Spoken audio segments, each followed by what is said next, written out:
우리의 주인 되시며 선한 목자가 되시는 하나님 아버지, 지난 한 주간도 눈동자와 같이 지켜주시고 보호하심으로 주님의 보좌 앞에 나와 예배드리게 하심이 무한 감사드립니다. 언제나 우리 곁에서 위로하여 주시며 새로운 용기를 주신 하나님 아버지, 오늘 저희들 몸과 마음과 정성을 다하여 주님께 예배드리기를 원하오니 우리 예배를 받아 주시옵소서. 우리가 한 주일 동안 삶을 돌아볼 때에 주님만을 바라보지 못하고 우리의 마음 가는 대로 육체의 소욕을 따라 편안함을 추구하며 지내온 시간들을 고백합니다. 주님, 저희들의 허물을 용서하여 주시고 주님의 보혈로 깨끗이 씻어주시기를 간절히 기도합니다. 하나님 아버지, 누구든지 그리스도 안에 있으면 새로운 피조물이라 이전 것은 지나갔으니 보라 새 것이 되었다라고 하신 말씀처럼 2022년도 새롭게 시작하는 저희들 자신을 낮추어 겸손히 주님 앞에 삶을 내려놓으며 주님 기뻐하시는 믿음의 삶을 살아갈 수 있도록 은혜와 능력을 더입혀 주시옵소서. 오직 주님만 신뢰하며 약속하신 말씀을 온전히 믿음으로 강하고 담대하게 하시고 어려움 속에서도 주님의 뜻을 구하게 하시옵고 잠시라도 인간적인 욕심으로 주님의 영광을 가려우는 자가 되지 않도록 인도하여 주시옵소서. 저희들이 힘들고 어려울 때 아버지의 놀라운 계획과 경륜 속에서 모든 일을 협력하여 선을 이루게 하시고 오직 주님만을 쫓아가도록 도와주시옵소서. 하나님 아버지, 주님의 피로 값지 사신 저희의 성학교를 축복하여 주시옵소서. 주님의 사랑 가운데 서로 사랑하며 한 마음 한 뜻 되게 하여 주시고 서로를 위해 중보하며 기도하는 믿음의 공동체가 되게 하여 주시옵소서. 영혼을 사랑하는 열심을 주시어서 빈자리가 모두 채워지게 하여 주시고 예배가 살아있고 성령의 역사가 살아있는 교회가 되게 하여 주시옵소서. 주님의 큰 축복으로 큰 부흥이 일어나는 교회가 될 수 있도록 인도하여 주시옵소서. 주님께서 주신 사명에 따라 각 기관을 세워주심을 감사드립니다. 모든 기관들이 작은 일에 충성할 때 큰 일도 감당하는 신실한 정직이가 되게 하시고 각 기관이 연합하여 하나님의 온전하신 뜻을 이루게 하여 주시옵소서. 하나님 아버지, 오늘도 하나님의 말씀을 증거하실 목사님께 강한 영권을 주시고 강건함을 주시며 성령 충만함을 주사 생명의 말씀, 능력의 말씀이 되게 하시고 듣는 저희들 아멘으로 답하여 심령마다 변화되고 치유되는 놀라운 은혜를 베풀어 주시옵소서. 하나님께 영광 돌리는 삶으로 순종한 삶으로 결단하며 다짐하는 시간 되게 하여 주시옵소서. 지금은 처음 시간입니다. 마치는 시간까지 성령님 준장하시고 다스리시며 우리를 고치사 주의 영광을 위해 사용하여 주시옵소서. 이 모든 말씀 우리의 길이요 진리요 생명이 되시는 예수님의 이름으로 기도드리옵나이다. 정리해 주시면 좋겠고요. 한번 따라서 해볼까요? 더 큰 일을 보리라. 이런 주제를 가지고 한 해를 조망하는 시간입니다. 2022년 저희 교회의 주제를 오랫동안 상고하고 묵상하면서 주께서 문을 열어주시기를 사모했습니다. 그런데 이 문이 내가 들어갈 문이 아니라 주님께서 들어갈 문이라는 게 중요합니다. 우리는 주님을 따르는 사람이지 내가 들어가기 위해서 문을 여는 사람들이 아닙니다. 그래서 삶의 목표를 분명히 좀 하면 좋겠어요. 이 개혁주의 신앙, 장로교 신앙의 가장 중요한 것이 하나님의 영광을 위하여라는 것입니다. 하나님의 영광을 위한다고 해서 우리가 사그러지거나 무너지거나 내가 손실되는 것이 아닙니다. 요즘에 철학자들이나 많은 사람들이 하는 것이 하나님이 인간을 지배한다 그렇게 생각하는데 그런 게 아닙니다. 태양이 있는데 태양이 인간을 지배하는 게 아니잖아요. 태양이 모든 것에 생명을 주는 것입니다. 그런 것처럼 하나님은 모든 인간들에게 생명을 주시고 힘을 주시고 권능을 주시는 분이십니다.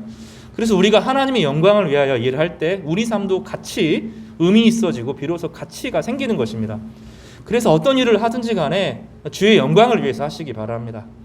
내가 일을 멈추든 일을 시작을 하든 주님의 영광을 위해서 하겠다 다짐하면 주님께서 그 가운데 임하여 주시고 하나님의 선한 것이 드러나고 나타나게 될 것입니다. 그래서 이 문들아 머리를 들지어다 영광의 왕이 들어가시리로다. 이것이 2022년에 저희의 교회의 목표이기도 하고 여러분의 가정의 목표가 되기를 바라고 우리 삶의 비전이 되기를 주님의 이름으로 축복합니다. 지난주에 우리는 야곱이 그 광야에서 텅 빈 곳, 그 누구도 도와줄 수 없는 그 절망의 순간에서 하늘의 문을 보는 그런 장면을 보았습니다. 그런데 예수님께서 오늘 그 하늘의 문이 자기라고 말씀하는 거예요. 야곱이 보았던 그 하늘의 문, 땅과 하늘에 문이 하나 있는데 예수님이 문이라는 것입니다. 그 누구도 그 문을 열고 닫을 자가 없습니다. 예수님만 하늘을 여시고 닫을 수 있습니다. 이것이 이제 오늘 예수님께서 나다나엘이라고 하는 사람들에게, 이 제자에게 말씀하시고 그에게 하나님의 제자로서 예수 그리스도의 제자로 부르는 그런 장면입니다. 오늘 이 나다나엘을 부르신 주님께서 여러분을 부르시고 여러분에게 더 큰 일을 보리라 기대와 소망을 주시기를 주님의 이름으로 축복합니다. 성경에 나다나엘은 크게 2번 나옵니다. 요한복음에만 나오는데 이 사람이 도대체 어떤 일을 했는지 잘 알지 못합니다. 그러나 순수하게 조용하게 그리스도를 따랐고 결정적인 순간에 주님이 누구신지를 드러내는 중요한 사역을 한 주님의 제자입니다. 세례 요한이 예수님은 사실은 예수님보다 세례 요한이 그 당시 근동에서 워낙 유명한 사람이었습니다. 그러나 세례 요한은 자기를 높이는 것을 거절했습니다. 자기가 기억되는 것조차 거절했습니다. 자기는 사라져야 된다고 말했습니다. 목회자들은 사라져야 될 존재입니다. 목회자들이 기억되면 안 됩니다.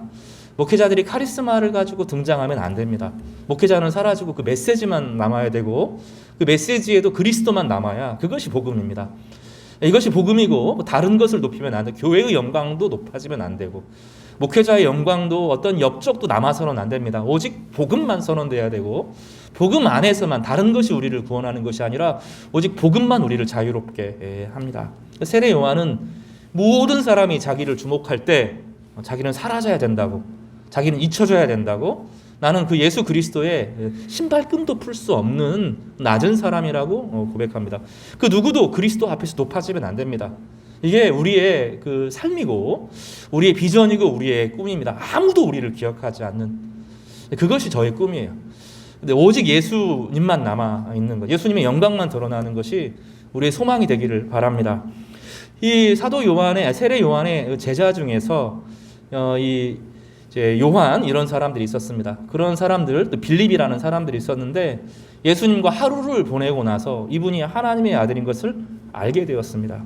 빌립이 자기 동네에 있는 한 사람이 예수님을 알았으면 좋겠다는 생각이 들었습니다. 그 사람이 나다나엘입니다. 이제 바돌로메라고도 불리고 나다나엘이라고 불리기도 하는데 이게 같은 사람입니다. 이제 바라는 것이 이름이 아니고요, 아들이란 뜻이고요. 돌로메가 사람입니다. 그러니까 돌로메의 아들이란 뜻입니다. 그러니까 바돌로메라고 부르는 것은 그 아버지와 아들을 함께 부를 때 쓰는 용어입니다. 그러니까 저를 알고 제 아들을 모르면 보고 목사님 아들, 황성아 아들 이렇게 부르잖아요. 그런 것처럼 이 바돌로메라는 것은 돌로메의 아들이고 그 사람의 이름은 나다나엘이라는 사람입니다.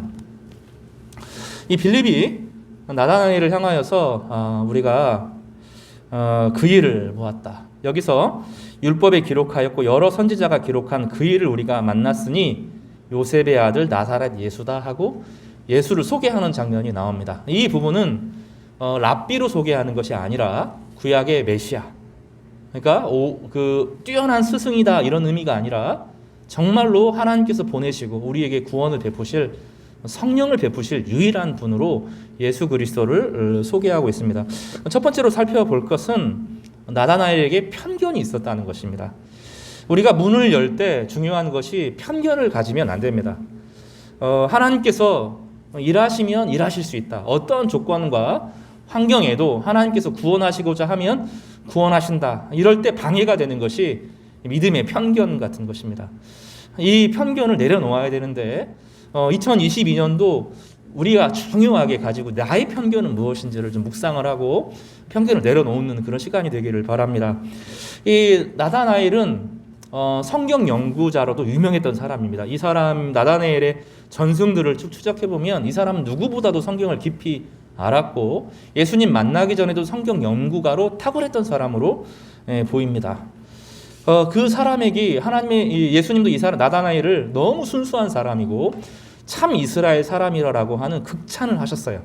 그럼에도 불구하고 나다나엘이 예수님을 주로 메시아로 고백하는데 장애물이 하나 있었습니다. 그것이 무엇이냐면 나사렛에서 선한 것이 날 수 없다는 것입니다. 마태복음 2장 23절에는 나사렛이라는 동네에 가서 사시니 이는 선지자로 하신 말씀에 나사렛 사람이라 칭하리라 하심을 이루려 함이라.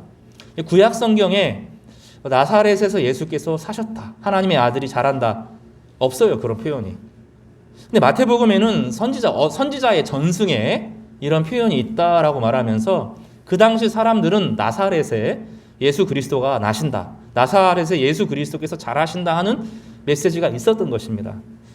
그런데 이런 그 성경에 있고 성경에는 명확하지 않지만 선지자들의 전승 속에서 있었던 말씀이 명확함에도 불구하고 이 나다나엘은 이 갈릴리에 대해서 아주 부정적인 그런 생각을 가지고 있었습니다.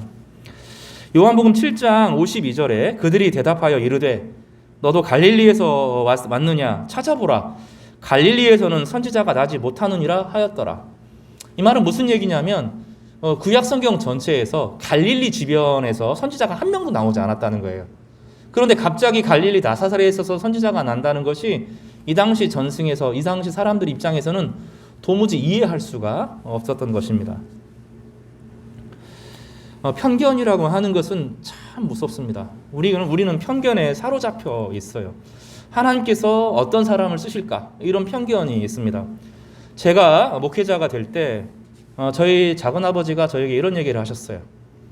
너는 목회자 4대고 우리 신앙의 4대고 목사들이 너희 아버지도 목회자고 삼촌도 목회자고 큰아버지도 목회자고 이 3대 목회자들은 하나님께서 쓰신다, 이런 이야기를 했습니다. 그런 게 편견입니다. 그런 게 편견입니다. 아브라함은 자기 아버지가 하나님 믿지도 않았는데 믿음의 조상으로 세워졌습니다. 어떤 믿음의 토대 위에 사람이 세워지고 그 단계가 있어야 복을 받는다, 이거 다 편견입니다. 하나님은 사람에 매이는 분이 아닙니다. 조건에 매이거나 족보에 매이거나 그런 분이 아닙니다. 하나님은 하나님을 경외하는 사람이면 누구나 사용하십니다. 구원이 필요하고 하나님께 매진하는 사람, 하나님의 영광을 위해서 일하고자 하는 어떤 사람도 하나님은 반드시 찾아내십니다. 이것이 성경의 약속입니다. 성경은 반드시 찾아냅니다. 하나님을 참으로 경외하는 사람을 하나님은 외면하는 적이 없고 반드시 그에게 찾아가시고 그에게 능력과 은혜를 베푸시고 그를 하나님의 손에 붙잡아 사용하십니다. 하나님은 나이에 상관없습니다. 젊어야 사용한다, 그런 거 없습니다. 모세는 80살에 하나님께 부름을 받았습니다. 갈렙도 나이가 많아서 하나님께 쓰임 받았습니다. 나이가 중요하지 않습니다. 예전에는 남자가 그렇게 중요했습니다. 우리나라의 낙태의 많은 이유들, 중국에서 일어나는 수많은 낙태의 이유들은 여자라는 이유로 벌어지는 것입니다. 성경에는 여자라고 쓰시지 못하는 법이 없습니다. 하나님은 사생아라고 못 쓰시는 경우도 없고 하나님은 감옥에 갔다 온 사람도 쓰십니다. 하나님은 하나님의 손앞에 잡히면 누구든지 하나님의 종이 될 수 있고 하나님의 능력 가운데서 세상의 공의와 정의와 평화를 가져오는 사람으로 사용되는 것입니다. 이것이 하나님의 진리입니다. 진리는 편견을 부숩니다. 진리는 우리의 그 완고한 생각들을 깨트리는 힘과 능력이 있는 것입니다. 나다나엘은 갈릴리에서는 하나님의 사람이 나실 수 없다, 하나님께서 선지자를 일으킬 수 없다, 이런 편견에 사로잡혀 있었습니다. 그러면 이 갈릴리가 뭐가 문제냐, 이런 생각이 듭니다. 갈릴리는 길게 이렇게 상당히 오래 길게 되어 있는데 상당히 큰 바다입니다. 민물 바다인데 저 멀리 그 해가 지는 게 보이는 민물인데 너무나 큰 바다여서 정말로 바다처럼 모래사장이 있는 그런 바다입니다. 이 지역이 넓어서 이 가버나움 지역은 유대인들이 많이 살았고 저 그 북쪽 지역에, 갈릴리 북쪽 지역에 이 나사렛이라고 하는 동네에서는 이방인들이 살았습니다. 이 나사렛이라는 지명은 성경에 나오질 않습니다. 구약 성경에는 나사렛이라는 지명이 존재하지 않습니다. 아마 나시르라는 동네가 나사렛이라고 불리웠을 것입니다. 이 나시르라고 하는 지역은 옛날에 내 인생을 하나님께 드리겠다, 이런 나시린들이 유대 사람들과 등지고 공동체를 이루었던 독특한 신앙 공동체가 한때 있었던 곳입니다. 그런데 예수님 당시에는 그곳이 이방인들이 거주하는 지역이어서 명색은 하나님께서 하나님을 경외하는 사람들이 모인 곳이라는 뜻이지만 그 지역과 장소에 이방인들이 이제 가득 사는 곳입니다. 그래서 하나님의 이름이 사라진, 유대인과 이방인들이 섞여 살면서 이방 문화가 들어와진, 경건한 예배가 존재하지 않는 것과 같은 바로 그런 곳이 나실입니다. 이 베세다에 살고 있었던 이제 빌립 그리고 나다나엘, 특히 나다나엘 성경 말씀을 깊이 연구하고 참된 하나님의 백성이 되기에 몸부림쳤던 이 사람은 자신의 그 만남을 되게 제한적으로 여긴 것입니다. 이방인들을 만나지 않고 이방 문화에 접하지 않고 악한 사람들과 거리를 두고 하나님 말씀에 침잠하면서 오래 하나님과 동행하고 하나님 말씀 안에서 은혜를 누렸던 사람이 이 나다나엘 같은 사람입니다. 그 사람의 입장에서 볼 때 거기서 하나님의 선한 경건한 문화가 없고 경건한 분위기가 없는데 그곳에서 하나님의 사람이 일어난다고 하는 것은 도무지 상상할 수가 없었습니다. 그것이 예수님이 하나님의 아들이시고 구세주라고 하는 고백을 맡게 되었던 것입니다. 많은 편견들이 있습니다. 지금도 백인들 사회에서는 흑인들에게 성령이 임한다는 것이 동의가 되지 않습니다. 남아프리카 공화국에서는 그 백인들이 한때 그 나라를 다스렸습니다. 다스리고 흑인들은 철저하게 배제했습니다. 특히 이제 그 당시 만델라 같은 대통령, 지금 대통령으로 돌아가셨죠.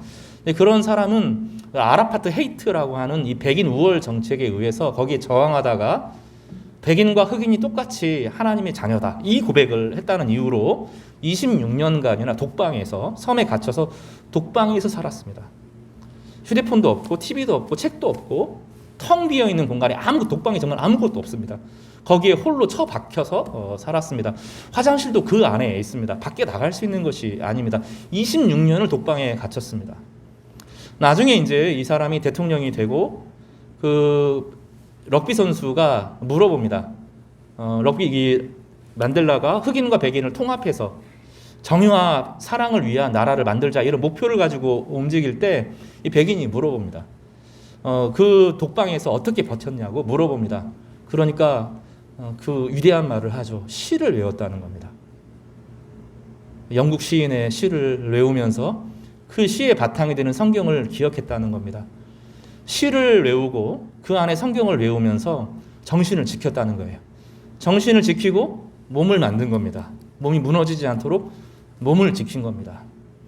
그가 나중에 나왔을 때 이제 작년에 돌아가셨던 투투주교, 영국 성공의 목사인데 그 사람이랑 함께 어떤 일을 하냐면 자기를 탄압하고 자기를 고문하고 자기를 괴롭혔던 모든 사람들을 향해서 사과하고 용서를 구하면 무조건 풀어주겠다는 겁니다. 어떤 처벌도 없고 어떤 미움도 없고 어떤 불이익도 없고 완전히 다 풀어주겠다는 평화와 화해위원회를 설치합니다. 그에게는 모든 사람은 하나님의 백성이다. 누구나 실수할 수 있고 누구나 잘못할 수 있다. 이런 성경의 진리. 그래 누구나 그리스도가 필요하고 누구나 구원이 필요하다라고 하는 이 확신하는 메시지를 선포한 것이죠. 지혜는 넬슨 만델라가 참 지혜로운 사람입니다. 그런가 하면 이 투투 목사님은 경건을 책임지면서 지혜와 경건으로 나라를 일구면서 백인과 흑인의 그 분열된 미움과 복수의 나라를 하나로 만드는데 성공했습니다. 지금 남아프리카 공화국 어렵습니다. 왜냐하면 경제적인 빈부의 격차를 극복하지 못해서 어렵습니다. 그들은 끊임없이 투투 주교를 회상하고 넬슨 만델라의 시기를 회상합니다. 백인들의 편견이 무엇입니까? 하나님은 흑인을 사용할 수 없다는 겁니다. 흑인들에게 성령이 임할 수 없다는 겁니다. 그들은 미신적인 것이고 주술적인 것이지 성령은 아니라는 것입니다. 그런데 하나님께서 하나님을 경외하는 이 사람들에게 성령을 부으시고 지혜를 주셔서 그 나라를 아름답게 바꿀 수 있는 비전을 제시해 주신 것입니다. 이제 그것을 하고 안 하고 하는 것은 그 남아프리카 사람들의 이제 결심과 의지에 달려 있는 것이죠. 우리에게도 마찬가지입니다. 어떤 사람들, 어떤 기대, 사람에 대한 기대가 우리는 크고 그 사람에게 어떤 일이 일어나기를 바랍니다. 그러나 그게 아닙니다. 오늘 하나님을 참되게 경외하고 예수 그리스도를 나의 죄를 용서하시기 위해서 십자가에 죽으신 분으로, 그분이 온 세상을 창조하신 하나님의 왕으로 믿는 모든 사람들에게는 성령이 임합니다. 다른 것으로 성령이 임하는 게 아닙니다. 어떤 분위기나 어떤 분위기나 어떤 사람이나 어떤 카리스마로 성령이 임하는 것이 아닙니다. 성령은 이 두 가지 고백이 있으면 다 임하는 것입니다. 그리고 하나님을 경외하면서 진리를 배우면 하나님께서 지혜와 경건을 통하여서 반드시 그를 사용합니다. 예외가 없습니다. 각각의 어떤 모습이든지 간에 자신의 삶의 영역에서 공의와 정의를 가져오는 사람으로, 억압을 풀어주는 사람으로, 고통을 치유하는 사람으로, 분열을 회복시키는 사람으로 하나님께서 반드시 그 성령의 사람들을 통해서 일하신다는 것이 하나님의 계획이고 하나님의 능력이고 하나님의 소망입니다. 성령은 여러분에게 임합니다. 내가 속한 곳에서 하나님의 자유가 선포됩니다. 다른 사람이 아니라 우리 성령을 믿는 사람들, 예수 그리스도를 믿는 모든 이들에게 주의 영이 임하는 것입니다. 여러분, 이 은혜가 임하기를 바랍니다. 다른 것이 아니라 다른 사람의 문을 열어주기를 소망하기 전에 하나님 내 안에 하늘의 문을 열어주셔서 주의 영을 부어주시고 나를 회복시켜주시고 내 주변에 있는 모든 것이 살아나게 해달라고 간구하시기를 바랍니다. 그러면 반드시 이 문을 열어주실 것입니다. 나다나엘은 그 편견에 사로잡혀 있었습니다. 예수님을 만나는데 두 번째로 예수님께서 이 편견을 깨트리셨다는 것입니다. 예수님은 자기를 메시아로 여기지 않는, 랍비로 여기지 않는 갈릴리 사람으로 치부해서 하나님의 선지자가 아니라고 하는 나다나엘을 바라보셨습니다. 네가 나를 거부하느냐 이렇게 하시지 않으시고 그를 품으셨습니다. 그리고 뭐라고 하시냐면 보라 참 이스라엘 사람이라 그에게 간사한 것이 없다. 간사한 것은 속이지 않는다. 자기 자신을 속이지도 타인을 속이지도 하나님께 속이지도 않는 사람이다. 이렇게 표현합니다. 여러분 자신을 속이면 안 됩니다. 솔직하게 인정해야 돼요. 하나님 앞에서 내가 이거 잘못합니다. 내가 이런 중독에 빠졌습니다.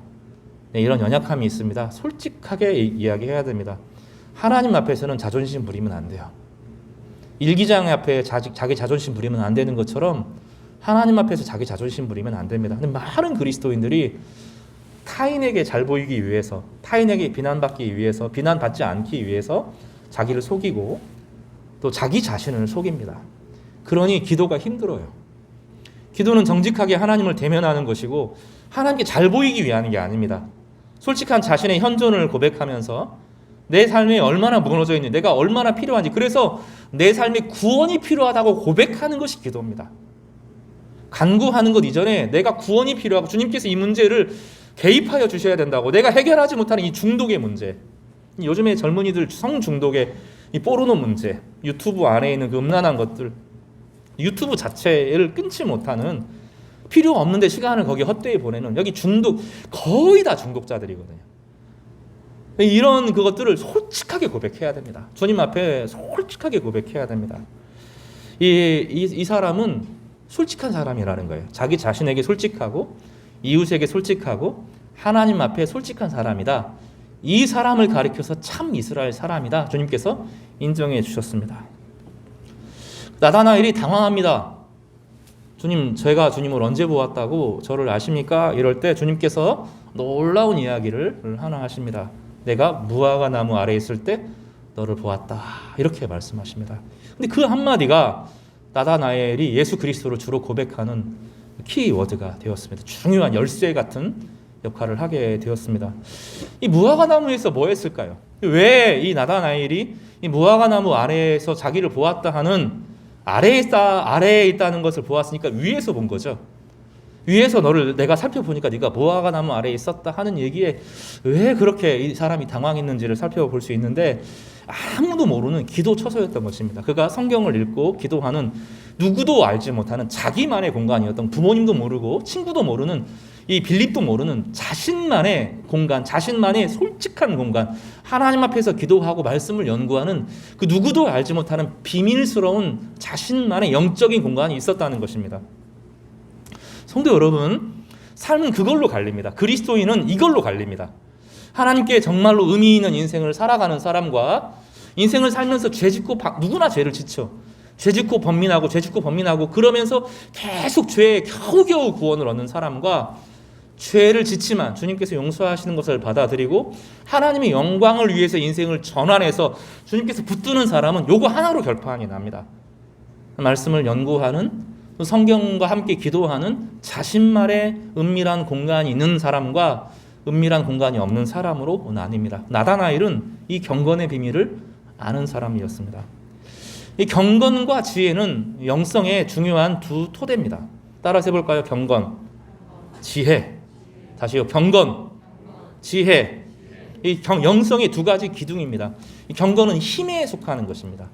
투투주교와 같은 힘에 속하는 것인데, 이것은 육체의 힘, 정신의 힘과 더불어서 영혼의 힘을 붙들어 주는 것입니다. 여러분 디모데전서를 한번 보시겠어요? 디모데전서를 보겠습니다.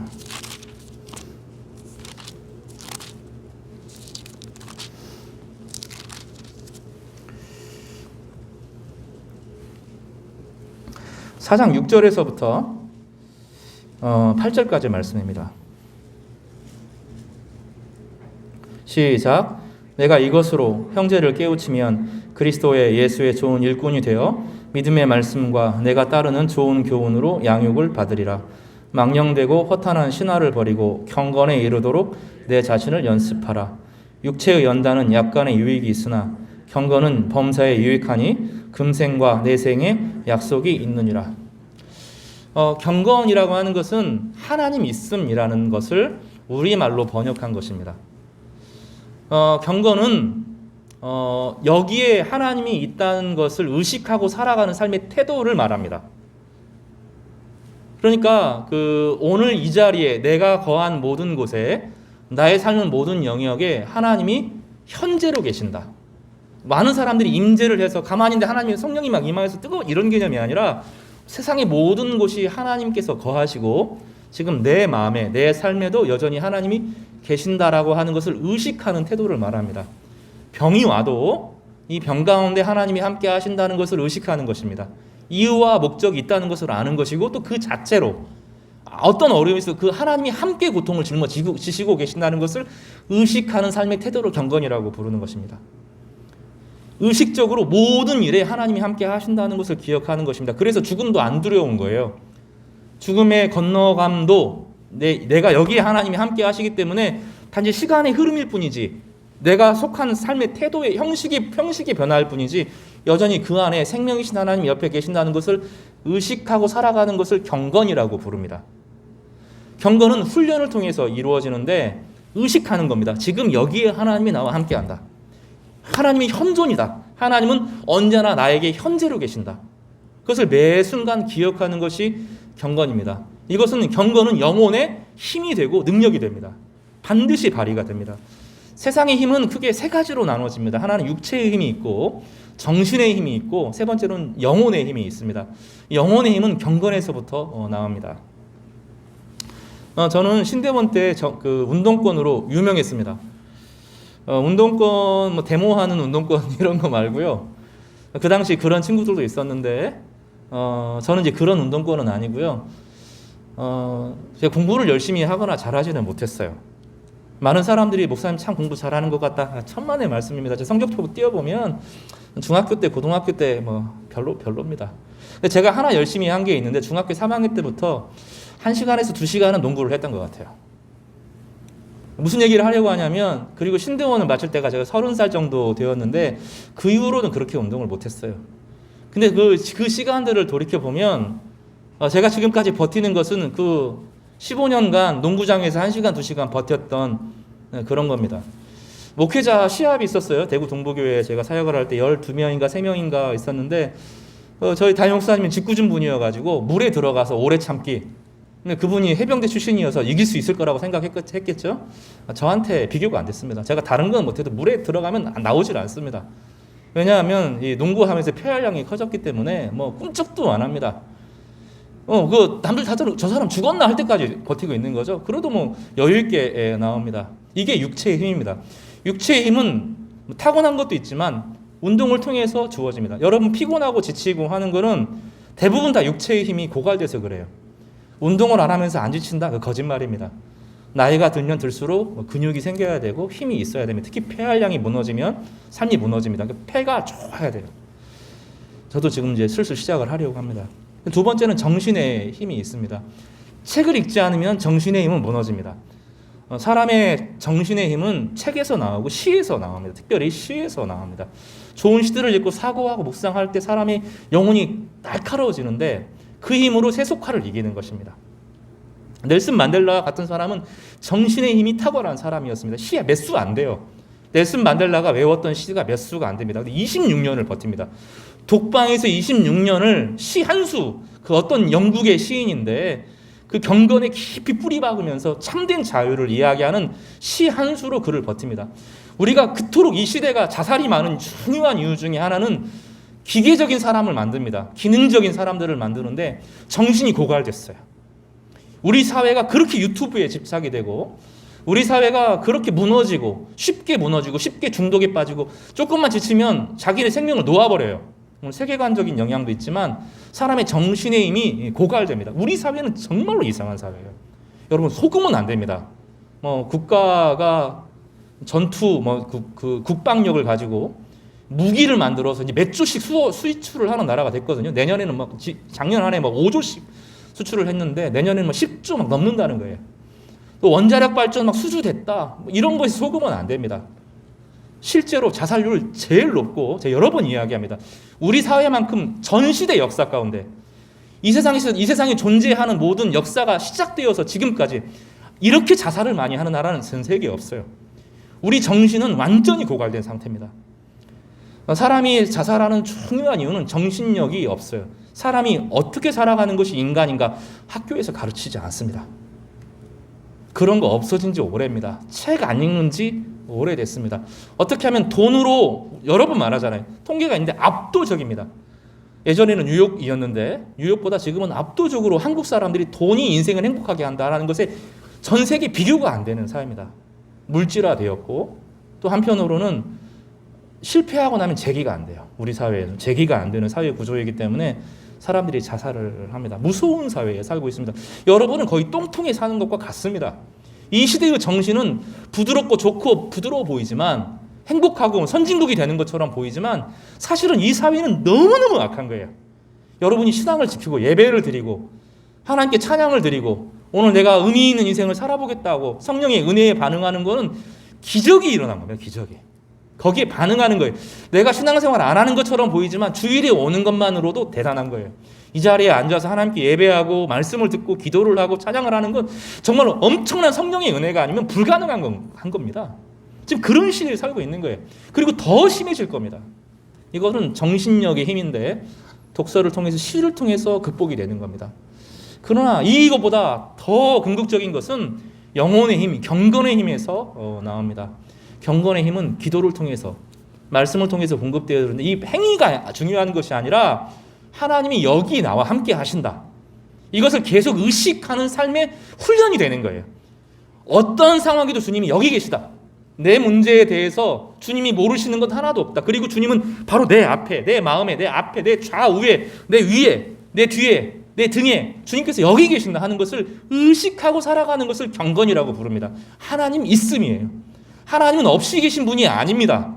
하나님은 계신 분이에요. 여기 계시고 나와 함께 가시고 영원히 떠나지 않는 보혜사로 우리에게 임하시는 하나님이십니다. 그거를 의식하고 살아가는 것이 경건이에요.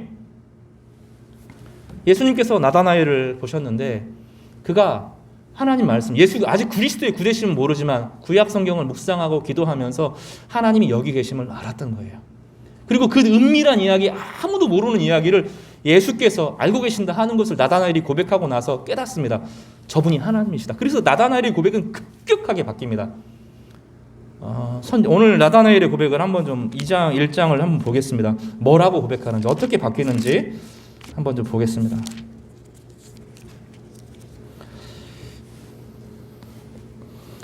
(49절) 말씀입니다. 시작. 다시요, 같이 찾으세요. 1장 49절을 읽겠습니다. 시작.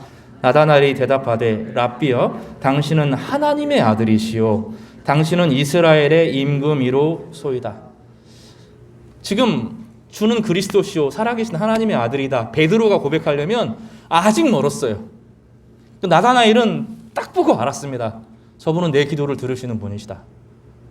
내가 오랫동안 경건 생활하면서 나를 지키기 위해서 애썼는데 내 기도를 들으시는 분이 그냥 랍비가 아니라 내 기도를 들으시는 분이 바로 저분이시다. 나를 위로하셨고 나의 슬픔과 고난을 가져가셨고 내 기도에 응답하시고 내 모든 삶을 함께 하셨던 그분이 바로 여기 계신 바로 그분이다. 눈으로 내가 그걸 보았다. 바로 고백합니다. 예수님께서는 한 발짝 더 나아가시죠. 내가 너를 무화과 나무 아래에 있을 때 보았다 함으로 믿느냐? 뭐라고 말합니까? 이보다 더 큰 일을 보리라. 뭐라고 말씀하십니까? 52절에 하늘이 열리고 하나님의 사자들이 인자 위에 오르락내리락 하는 것을 보리라. 야곱이 고백한 거잖아요. 하늘의 문을 볼 것이다. 예수가 하늘의 문이고 예수 안에서 내 안에서 모든 좋은 것들이 공급되는 것을 볼 것이다. 소망도 정의도 평화도 사랑도 예수 안에서 임하게 되는 것을 네가 보게 될 것이다. 이렇게 고백하는 것입니다. 경건은 바로 그 힘을 줄 것입니다. 여러분 2022년도 여러분 경건을 시작하시기를 바랍니다. 어려울 거예요.